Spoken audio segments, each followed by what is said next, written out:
So everybody knows the story of Game 6 of the National League Championship Series at Wrigley Field. The Bartman game, as it's commonly called. Well, here's my take on it. I was there covering it as a reporter for one of the local news stations, and I really didn't see the play. I was standing in the tunnel when the ball was kind of twisted foul off down the left field line, and it went out of my line of vision, and I heard a weird reaction from the crowd, like a kind of disappointed reaction. And then people started shouting. I was like, I don't know what's going on. So I tapped a guy on the shoulder. So what happened? He says, looked like some fan interfered with the ball, stuck his hand out. My phone goes off, my cell phone goes off. It's the desk at the station. Say, you got to get that guy. You got to find him. I said, what does he look like? They gave me a general description.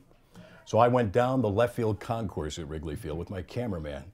And by the time we got down to the end of the concourse, what had been a 3-0 game was like 8-3. I mean, it went bad like that. It was instantaneous. A few minutes and they were way behind.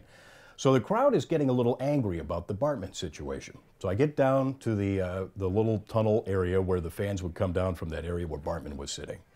And what I didn't know at the time was they were bringing other fans out who had thrown stuff at Bartman, and security would grab a fan who did something like that, bring him down the steps, and all the people gathered down there to see this Bartman character that nobody knew anything about at the time would start screaming at him and yelling at him, and security would hustle him off to their office. And this crowd was building. I mean, it was what was initially 50 or 100 people got bigger and bigger and bigger as the significance and the import of the moment grew.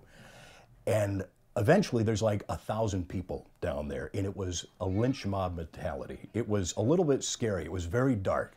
And they keep bringing these people down for throwing stuff at Bartman, and everyone's screaming at them, and then they hustle them. But nobody knows if that's Bartman or not, because nobody really had a good look at him in the park. So finally, after 15, 20 minutes of this, they bring a guy down the steps, and this time we're pretty sure it's Bartman, because they've got jackets over his head, a ring of burly security guys around him, and they hustle him through the crowd, up the ramp and into the security office. And the crowd went nuts. They were screaming at him, throwing stuff at him. I mean, I heard little old ladies using words that little old ladies ought not to use. They get him inside. I always thought that if the security had just stopped in the middle of that crowd and walked away, I would have witnessed something really, really ugly. And it was just very odd because, you know, it was baseball. It's only baseball, right? And yet when I swear to you, it was the ugliest scene I've ever been a part of. And they got him out of there. They stuck him in a cab for his own safety. He went home, and the crowd stuck around there for like another 10, 15 minutes waiting to see what was happening. And by that time, the game was over, and then people started going up into the stands to where Bartman had been sitting and began touching the seat as though it were some sort of talisman or something.